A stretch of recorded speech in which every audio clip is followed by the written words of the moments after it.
Përshëndetje nga sofra shqiptare, kam sjell mënyrën se si përgatis unë krelon me duqa, korët e së cilave rrinë të buta, nuk janë të forta, mënyra e thjeshtë, besoj se kam ju pëlqyer kur ta shihni videon në vazhdim. Filloj me përgatitjen e kësaj krelone shumë sheshme cila shkon gjatë kohërave të tofta. Ju mund të shtoni masat pavarësisht për sa persona përgatitni. Unë në fillim e shtoj millin, këtu kam dikon rreth 700 gram me mill.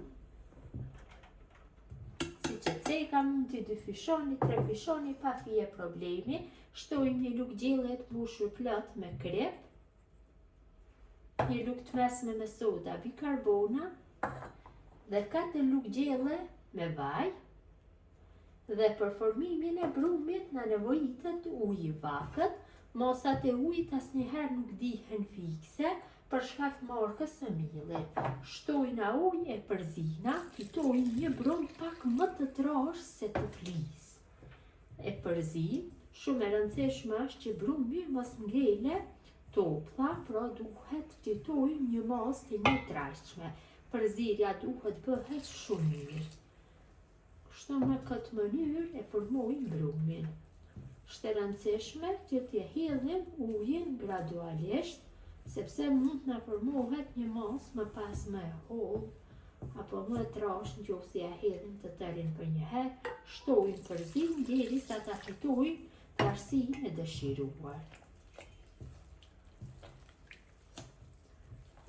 Masën mund ta përzini edhe me një mikser elektrik apo me një tel kuzhine, varet se si doni të punoni.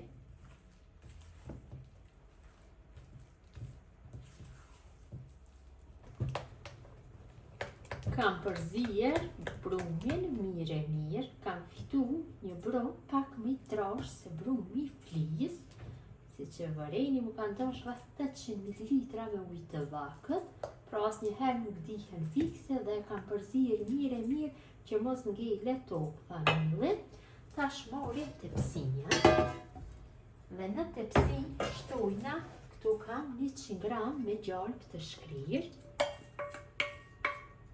Është një sekret, ku krelona me duqa ngelet e butë pjesa e poshtme, kohja qofse ja hedhim kështu t'linin në tepsin. Zakonisht kur përgatitni krelon me duqa, përgatitjen bëni me t'lyn lope apo me puder, që të del bashkënaqësien tradicionale. Tash tepsien e fus në furrë nxehtë dhe e lëm pak që të digjet gjalpi. Gjalpi është djegur pak. Tash e kalojna brumin apo çullin e krelonës. Është një ndër sekretet që të qëndrojë korja e poshtme e krelonës e butë. Dhe krelonën tash e përsëri e kthej në zjarr në temperaturë 220 gradë dhe do e pjeki rreth 25 minutave. Kam largu tepsinjen nga forra, shpjeku mjaftueshëm, e kam lënë diku rreth 25 minutave që të bëhet pjekja. Tash marrim një lugë dhe fillojmë që të bëjmë shprishjen. Kështu në copsa të vogla bëjmë shprishjen e gjithë krelonës. Ka një aromë jashtëzakonisht të shijshme, një gatim i vjetër tradicional, cili shumë shkon gjatë kohës të dimrit, kohërave të tofta, me shi, shkon me turshia, shumë shkon, sidomos me turshi, me speca zherona, shumë shkon. Kështu bëjmë shprishjen e gjithë krelonës.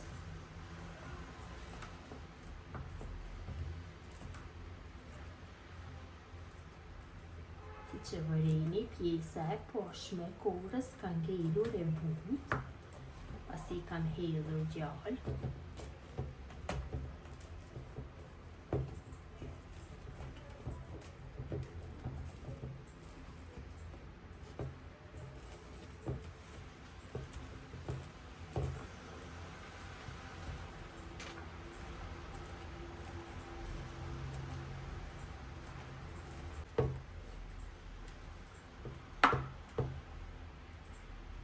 Kam bërë shprishjen.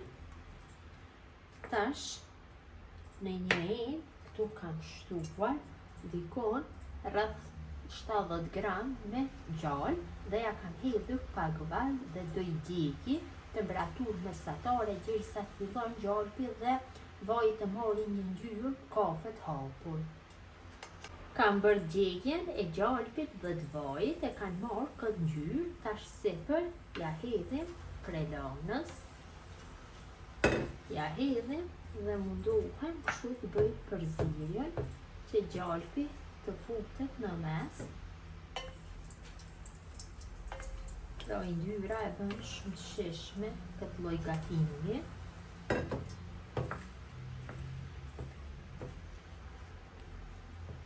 Se ky gatim nuk ka mbushje,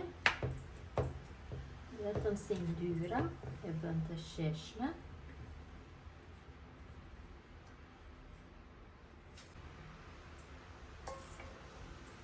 Shtoj përzi.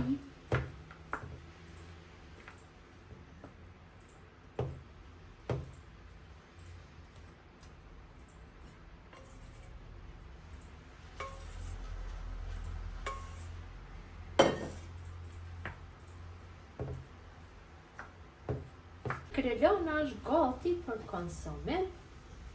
Ta servoj kështu, konsumohet e nxehtë, e ftohtë, shkon shumë me bilmet, me gjas, nëse i hedhim sipër me turshi, mund ta konsumoni edhe me çaj, varet nga dëshira juaj. Dhe kjo është mënyra, motra dashura, se si përgatis unë krelon me duça në mënyrën tradicionale që nuk t'i zbutet korea e poshtme.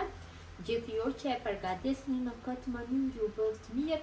Ju falenderoj që ndani kohë vazhdimisht për recetat e mia. Jepni komente të bukura, mirëmbëjtje nga sofra shqiptare deri në recetën e radhës.